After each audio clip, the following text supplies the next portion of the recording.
Hi, I'm Gaetano Manzo, an applied machine learning researcher at IC Lab at the University of Applied Science, Western Switzerland, or HESO.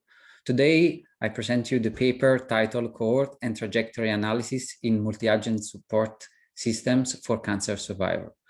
The paper has been written in collaboration with Davide Calvaresi, Oscar Gimenez del Toro, John Paul Calbimonte, and Michael Schumacher.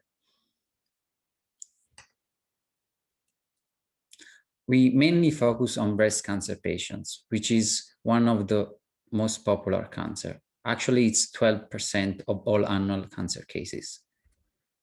These impact 99% of the women, so most of the population are women.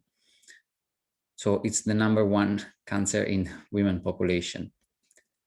And according to our dataset, 50% of the women population is under 50 years old. Breast cancer patients, they must cope with the physical and psychological sequelae, which means that patients, before, during, and after the treatment, they don't have to deal only with the physical issue, but also with the psychological, and behavioral, and social issue, which actually together brings health. So a personalized support and assistance enhance patients' quality of life, and which can actually aim to improve each of these aspects: biological, social, psychological, and health. Therefore, the lack of assistant technology for prognostic evaluation, high-risk mark detection, and treatment adherence is needed. To answer to this problematic, we develop a multi-agent system called EREBOTS. EREBOTS is a multi-agent personalized chatbot system for health applications. It has many agents, and all these agents are containerized in a Docker container and orchestrated with Docker Composer. The first agent is patient agent. Inside the patient agent, we find the interface to the patients, which is made with Flutter, a dedicated app that developed Emera app, and Telegram. We use these two interfaces to collect patients' profile, behavioral data, and patient settings. Through agent communication, we store this data in two databases.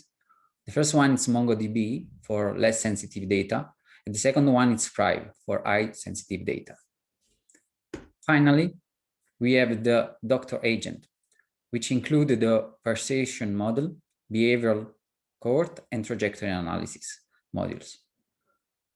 All these modules communicate between each other through the gateway agent.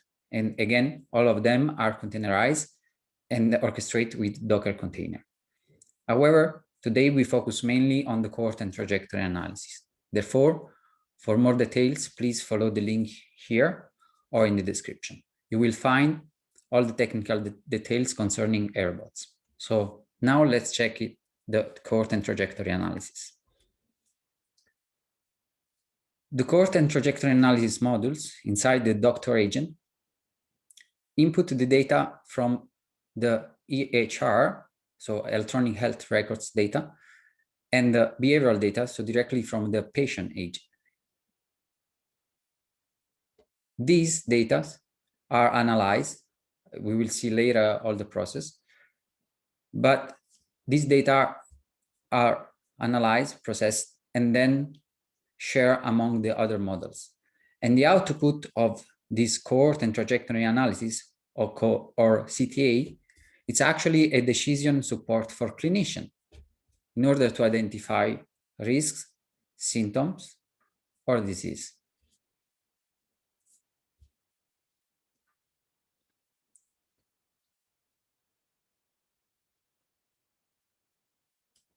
Let's go a bit more into the detail of the cohort and trajectory analysis module. The first step is the data preprocessing. We took the data, we explore in order to get insight. Then we end the missing value. For instance, if a feature presents high missing values, the feature will be discarded. Otherwise, we will use an inputter to input median in order not to add any bias to the data. Finally, there will be always a scaling or a transformation process in order to prepare the data for the model or for the models. The second step concerns the survival models. Inside the survival models, we try to analyze the probability of surviving for the patient. The first model uses Kaplan-Meier estimation. The Kaplan-Meier estimation needs an event and the date that that event occurs in order to estimate the survival probability of the population. Since we are also interested in the individual probability, we use a Cox-Pross hazard function, or CPH. Thanks to the CPH, we can actually analyze the survival probability for a single individual.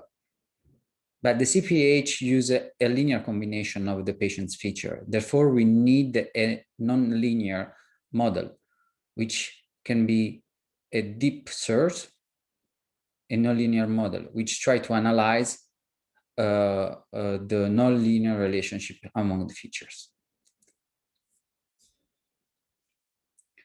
Once the survival model step is done, we pass to the classification. Inside the classification, we try to understand to which category the patients, to which class the patients belongs. For example, it's high risk class, low risk class, medium risk class. A patient is closer to someone that present the cancer again. It's closer to another patient where actually the cancer occurs again, or it's a low risk classification. And to do so, we use several estimators. For instance, decision tree, or we group some decision tree to make a random forest, or we use deep learning approaches such as neural networks. And in the last step, we try to merge the survival models and the classification models in order to extract the patient's high risk mark from the patient trajectory, in order to extract the trajectory and the risk they belong. To do so, we use several cluster algorithms, such as k-means, Gaussian mixture models, or a mix of those, so hybrid system. With the hybrid system, we obtain the most accurate results. Here, there is a Kaplan-Meier plot, which actually plot the survival probability over the timeline. And the timeline here, it's in months. We have 4 different curves, each concerning the survival probability of a different group of our population. We see in blue the patients with tumor stage 1 and in red tumor stage 4 patients. We see that the blue curve, which show the tumor stage 1 patients, these have higher probability to survive compared to a tumor stage 4. And we can be even more precise. For instance, at 50 months, we can see that a tumor stage 2 patients has more than 80% of probability to survive 50 months, than a tumor stage 4 patients that has 40% of probability to survive after 50 months. To shape this plotter for individuals, we need the CPH, the cost proportional hazard model. This impacts the plot that you see on your right. And the way that to read this plot is that the negative relationship with the hazard function means high probability to survive. A positive relationship with the hazard function means a lower probability to survive. For instance, the age at the diagnosis, this has a positive relationship with the hazard function, and it impacts negatively the survival probability. Instead, the relapse-free status in terms of months, the more the patients stay without that the cancer occurs, the more likely the patients will survive. Then, as shown previously, we use several machine and deep learning models. Here, a few of those. For instance, logistic regression, support vector machine, decision tree, and finally the deep learning neural networks. We see that logistic regression and decision tree outperform the other models. However, neural networks needs more data in order to reach same performances. In our paper, you can find more details. Thanks to the survival models shown previously and the classification model shown on the plot just above me, you can see how we can take the trajectory of the patients. These are 10 random patient trajectory, and we can classify them in order to establish if the patients belongs to a low, medium, or high risk class.